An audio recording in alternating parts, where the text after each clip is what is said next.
जय हिंद to all my respected aspirants. मैं करुण आप सभी का करुण क्लासेस के माध्यम से स्वागत करता हूं। देखिए यहाँ पर आपको दिख रहा होगा कि आज हम जो डिस्कशन करने वाले हैं वो राइटिंग स्किल पे करने वाले हैं, राइट। और देखिए जो स्किल होते हैं उसको एक डेवलप करने के लिए एक ही तरीका होता है, वो होता है प्रैक्टिस, राइट। तो प्रैक्टिस ही आपने करनी है और ऑब्वियसली प्रैक्टिस अगर आप गाइडेंस में करते हैं तो वो प्रैक्टिस आपको कहीं ना कहीं रिजल्ट देता है। तो देखिए क्वेश्चन है, define the procedure of budget in India. बहुत लोग कंफ्यूज रहते हैं, बहुत मेरे बालक बालिकाएं कंफ्यूज रहते हैं कि किस तरह से एक प्रोसीजर होता है बजट का, राइट। आज हम उस पर चर्चा करेंगे, राइट। और समझेंगे किस तरह से मीन्स लिखा जाता है। देखिए ये एक आपका इंट्रो है, इंट्रो में हिस्टोरिकल बैकग्राउंड को हम लेते हैं।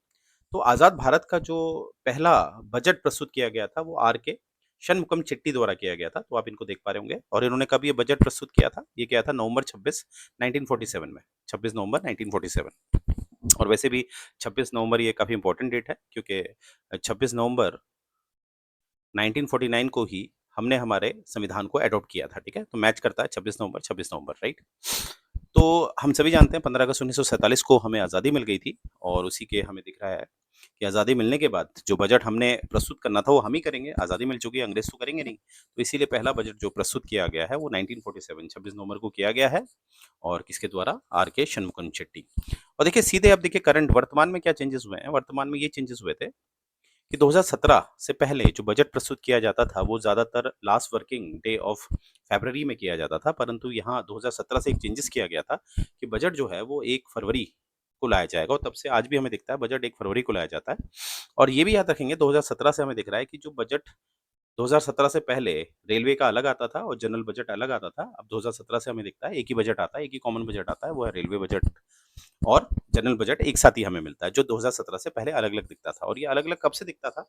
1924 में एक कमिटी बनी थी, एक्वॉथ कमिटी कहते हैं, उन्होंने रिकमेंडेशन दिया था। तो कहीं न कहीं 1924 से हमें दिखता है कि रेलवे बजट अलग लाया गया था। अब देखिए रेलवे बजट अलग क्यों किया गया था? क्योंकि उस समय अंग्रेज जो हैं, वो रेलवे जो उन्होंने बनाया था नेटवर्क, वो बेसिकली पब्लिक वेलफेयर के लिए नहीं बनाया था। वो बेसिकली उन्होंने इकोनॉमिक एक्सप्लॉइटेशन करने के लिए बनाया था भारत के लिए। तो इसीलिए उसको वो मजबूत करना चाहते थे। तो इसीलिए उन्होंने रेलवे बजट अलग किया। पर आज वर्तमान में उसकी कोई नीड नहीं है। इसीलिए हमारी जो सेंट्रल गवर्नमेंट है, उसने कहीं न कहीं 2017 से रेलवे बजट और जनरल बजट को उसका एकीकरण, उसे इंटीग्रेट कर दिया, राइट। और यहाँ पर देखिए this is very important point for you, last वाला, कि कुछ हमारे ऐसे प्रधानमंत्री हैं जिन्होंने बजट प्रस्तुत किया है। वो है जवाहरलाल नेहरू, इंदिरा गांधी जी और राजीव गांधी जी। यही ऐसे 3 प्राइम मिनिस्टर हैं जिन्होंने बजट भी प्रस्तुत किया है, राइट। अब ऐसा कर सकते हैं क्या? आइए उसको भी हम देखेंगे, डोंट वरी। अब देखिए आगे देखते हैं कि मैंने आपको पहले ही बात बता दी है कि पहले जो बजट आता था 2017 से पहले, वो लास्ट वर्किंग ऑफ फरवरी आता था। पर 2017 से हमें दिखता है 1 फरवरी से ही आ रहा है, राइट। और आगे हम देखते हैं ये जो 1 फरवरी 2021 का जो बजट है, जो एक पेपरलेस बजट लाया गया था, आई रिपीट पेपरलेस बजट लाया गया था पहला, वो लाया गया था हमारी जो वर्तमान में अभी भी हमारी वो फाइनेंस मिनिस्टर हैं निर्मला सीतारमण जी, उनके द्वारा। पेपरलेस का देखिए फ़ायदा ये है कि पेपर की ज़रूरत नहीं, क्योंकि अब सभी कुछ डिजिटलाइज़ है। तो इसीलिए आप ज़्यादातर बजट आपके पेपरलेस आते हैं, राइट, जो एनवायरनमेंट के लिए भी बेहतर है। और ये पिक्चर आप देख पा रहे होंगे, अरुण जेटली जी आज हमारे बीच नहीं है। चलिए आगे देखते हैं। अब देखते हैं किस तरह से हमारे संविधान में बता रखा है कि बजट के बारे में, राइट। तो देखिए इस तरह से 6 स्टेजेस में हमारा कुछ बजट हमें दिखता है पास होता है, राइट। सबसे पहले आर्टिकल 112, जिसमें कहीं न कहीं एनुअल फाइनेंशियल स्टेटमेंट की बात की गई है। हम सभी जानते हैं संविधान में बजट शब्द का कहीं पर भी प्रयोग नहीं किया गया, राइट।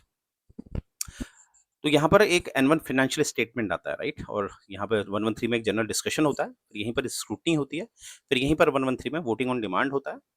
और लास्ट में हमें दिखता है एप्रोप्रिएशन, मतलब एक तरह का विड्रॉल हो जाता है, यानी कि कंसोलिडेटेड फंड ऑफ इंडिया से पैसा निकाल के जो रिलेटेड मिनिस्ट्री हैं, डिपार्टमेंट्स हैं, वहाँ ये पैसा चला जाता है, राइट। तो आइए देखते हैं इसको।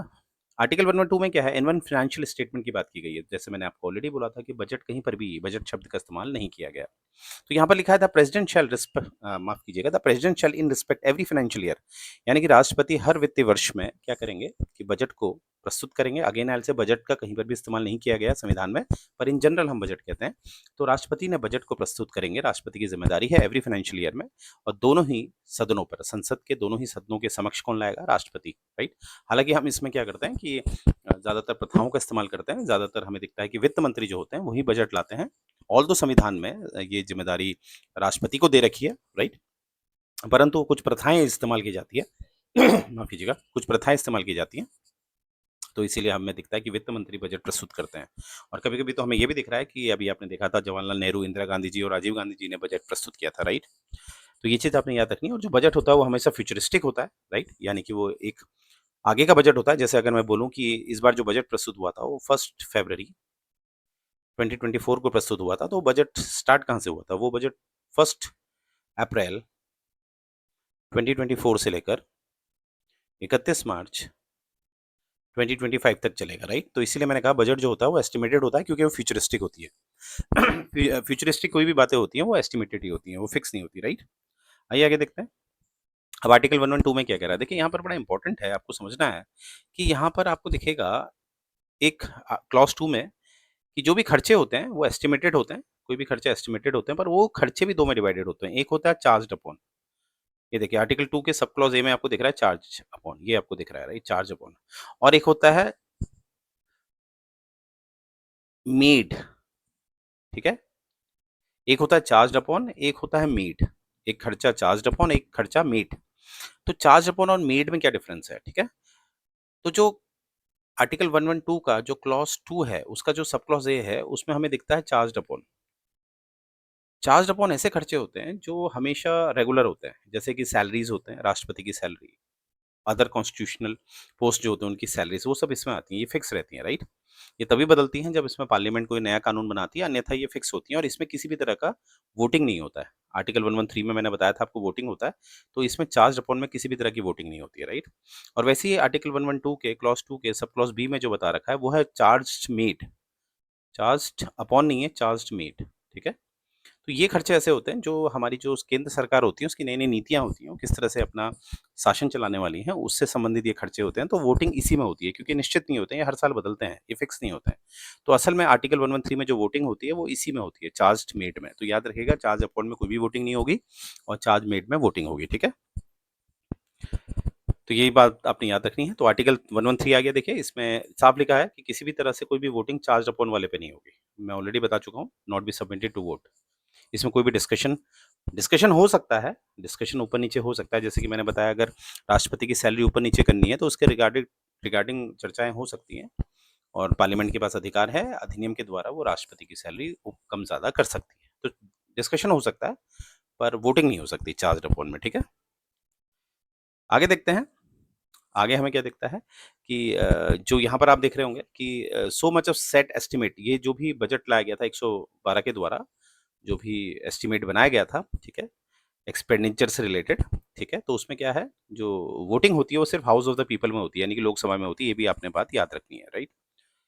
और यहीं पर जो ग्रांट में जो साइनिंग अथॉरिटी होती है वो हाउस ऑफ द पीपल होती है, ठीक है? ये बात आपने याद रखनी है।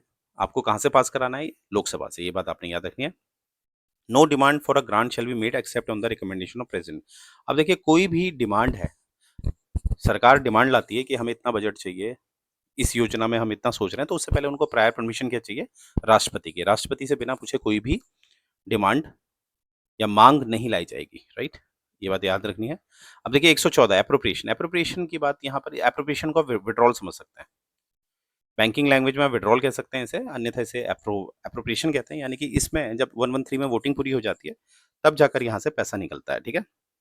तो यहाँ पर देखिए क्या लिखा है, as soon as may be after the grant under article 113, यानी कि 113 में जो ग्रांट वाली बात है वो जब पूरा हो जाता है, ठीक है, और 113 कौन करता है? House of the people.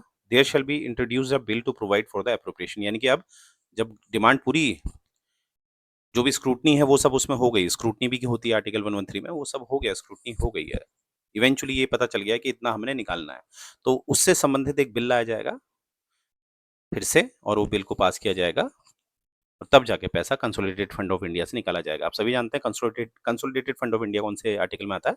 Article 266, ठीक है? तब जाके उसमें से पैसा निकलेगा। हम क्या सीखें, 113 में हमें दिखता है कि वोट ऑन डिमांड होता है, जैसे कोई मांग है कि हमें भैया 100 रुपये चाहिए, फिर उसमें स्क्रूटनी होती है, कमिटीज बैठती हैं कि चलो भैया 100 रुपये नहीं, 80 रुपये लो आप, 20 रुपये काट दिए, ठीक है? तो इवेंचुअली तय हो गया कि 80 रुपये चाहिए। फिर ये जब तय हो जाता है, फिर इससे रिलेटेड एक बिल लाया जाता है, दोबारा से कानून के द्वारा उसे पास किया जाता है लोकसभा में ही, और ये जो भी पास किया जाएगा, अप्रोप्रिएशन किया जाएगा, पैसा निकाला जाएगा, ये आर्टिकल 114 के द्वारा निकाला जाएगा, ठीक है? आगे देखते हैं। The expenditure charged on the consolidated fund of India but not exceeding any case amount shown in the statement previously laid down before, यानी कि जो आर्टिकल 114 में आप जो बिल लेके आएंगे जिसमें ऑलरेडी तय हुआ है कि भैया 100 रुपये आपने मांगे थे, हमने उसमें 20 रुपये काट दिए, यानी कि 80 रुपये आप मांगेंगे, तो ऐसा नहीं है कि आप 114 में, क्योंकि 113 में क्या तय हो गया कि आप सिर्फ कितना मांगेंगे, 80 रुपये, क्योंकि 20 रुपये आपके काट दिए गए हैं। तो फिर आपने 114 में 80 रुपये का ही क्या लाना है कि 80 रुपये पास हुए हैं, उसी 80 रुपये को आप पास कराएंगे। ऐसा नहीं कि आपने फिर बढ़ा दिया।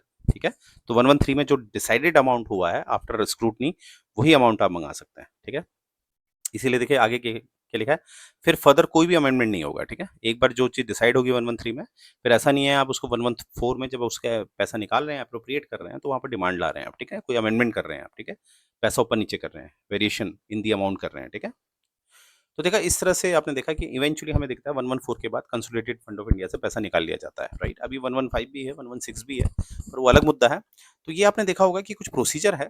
इंट्रो में हमने बैकग्राउंड देखा, फिर ये प्रोसीजर हमने लिखना होता है, तो इस तरह से हमारा ये मेंस का क्वेश्चन सॉल्व हो जाता है। राइट, तो अगर आपको ये चीज़ समझ में आई है और मेरा प्रयास पसंद आ रहा है, तो लाइक करिए, सब्सक्राइब करिए। राइट, और आप मुझे कॉल भी कर सकते हैं, स्क्रॉल होता हुआ नंबर आप देख रहे हैं, तो आपकी कोई भी क्वेरी आप मुझे कॉल कर सकते हैं। तो यहीं से मैं सेशन एंड करने जा रहा हूँ। जय हिंद गाइस।